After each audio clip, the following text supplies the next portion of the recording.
Hey, what's up? Kris Krohn here. I am in Ukraine. Our humanitarian foundation is doing some work right now with the Artisan Rescue. We're basically getting the ambulance cleaned up between some of our runs that we've been making for some critical care patients, people who are at risk of losing their lives. And so I thought, you know what? It'd be really appropriate to do a video on 5 rags to riches stories. People that you've likely heard of who started with nothing, have gone on to make crazy amounts of wealth, and then went on to do really meaningful philanthropy. Let's see what it looks like. One shot, now the future is yours. Go. I was raised under this notion, I think like a lot of people, that, I don't know, there's something wrong with being rich or wealthy, that they're dirty, they're rotten, they're scoundrels. But honestly, while I have met maybe some people like that, I have met a whole class of people that make really amazing choices with their wealth. And for a while, I became really obsessed with studying the lives of people that started from nothing, would go on to create immense amounts of wealth, and then would do really inspiring things with it. And so we're not just talking about rags to riches, but people that do good in this world. Acquiring wealth is not inherently a bad thing. In fact, money allows you to be generous in meaningful ways to people and causes that you hold dear. Here are 5 incredible stories of people who came from poor backgrounds, rose to the top of their field, and then gave back along the way. And I think the reason why I want to talk about this today is, aside from being here in Ukraine, these are people that have inspired me to want to create wealth with a greater purpose, a greater cause than just myself. And I'm not going to lie, like in the beginning, creating wealth was because I had some jealousy issues. My wife literally didn't want to have a career. She wanted to be a mom. And I was like, well, what if I want to be a dad? And ultimately, I remember her just kind of saying, from the traditional view that we kind of come from, it's like, bro, it's on you to figure out how to bring home the bacon, like make money. And I thought, well, I don't really know too many people that work and really enjoy what they do. Does that mean that I am committed to just a 40-year working life of likely doing something I don't enjoy?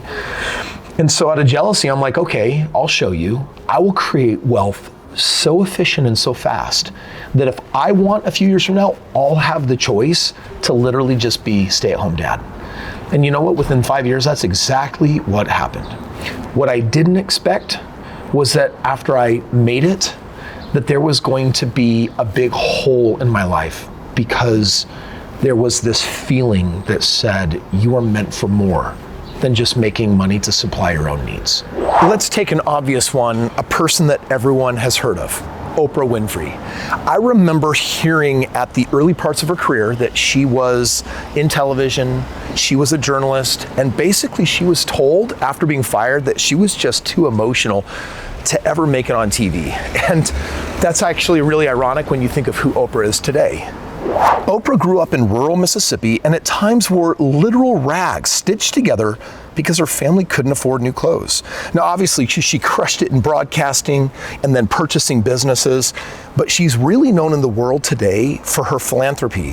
The Oprah Winfrey Foundation, which specializes in education, women's rights, has received over $400 million in donations. And just think about that for a moment.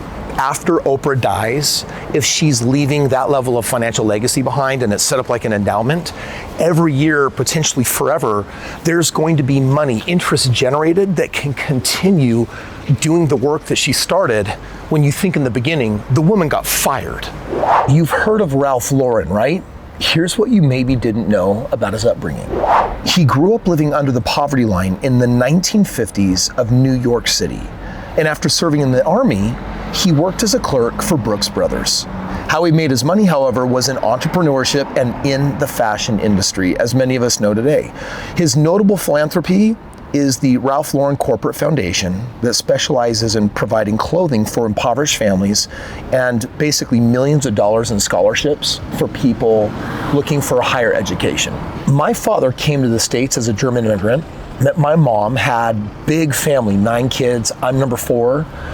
And we weren't really raised with money. My dad was an entrepreneur in construction, struggled most of his life financially. In fact, he even told me, Kris, whatever you do, don't own your own business. It's such hard work.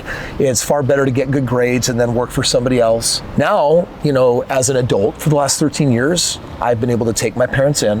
I've been able to care for them financially. One of the great blessings in my life has been building wealth, but not just for me, not just my family, being able to extend that to my parents, and now even being here in Ukraine, doing humanitarian projects all over the world, finding the people I feel called to, and then doing something to build them up, something to help them. So in putting today's video together, I really wanted to find the names of people that you could connect with. And I didn't know this about Jim Carrey. Around the age of 12, Jim and his family were homeless, living in a van in Toronto, California. He worked as a janitor at age 15 simply to help pay his family's bills. Now, we all know that he made it in acting, and he's actually done it through a lot of luxury real estate investing as well. But check out his philanthropy. He put together the Better You Foundation, which supported those affected by 9/11 and the 2015 Paris bombings. What's your legacy? What will you be known for? What will you be remembered for? And will you live on after your death? You do that through philanthropy. Right, number 4, let's talk about Venus Williams. Like, you probably know her and her sister, very, very famous tennis players. Venus and her sister Serena grew up poor in Compton, California, but their hard work and talent at tennis drew the attention of clubs at a very early age. How she ended up making her money? Pro tennis, entrepreneurship, business investment. But then what did she do after? Well, she's donated a lot to the Elton John AIDS Foundation, the Great Osmond Street Hospital, and several other organizations. So again, here's just another example of a bright soul that does something wonderful. It's okay to have the desire to become wealthy and then pair it up with what's your good in the world. Now, for this 5th and final example, I actually chose someone more obscure. Carl Berg. And the reason why is because here was a young boy at 10 years old, loses his father. His widowed mother taught school in rural New Mexico, and she didn't make enough money to send Carl to college. So he ended up working like these day and night shifts so that he could eventually put himself through college. But again, here's how he made his money. He did it in the game of real estate investing and tech sector investment. He's basically the father that helped shape and create Silicon Valley. And while you may not really know who he is, real estate investing was a way that he created wealth, and he funded his own foundation. His personal charitable donations trust is worth over $2.7 million. And it just goes back and shows this notion that anyone can create wealth. You can start from nothing. You can start from obscurity. You don't have to be a famous person, an Oprah, a Jim Carrey, a Hollywood actor, because what a lot of them share in common in their backgrounds is that they ended up taking their winnings from their career, and guess where they put it? They put it in the game of real estate. Guess what real estate does? It appreciates and grows with time. What can you do with that money? You can put it into your own foundation. You give it to another person's foundation. In fact, I'm here in Ukraine with 16 other entrepreneurs that have made great money. None of them are famous. You probably haven't heard of any of them, but they're making anywhere from hundreds of thousands to millions of dollars a year.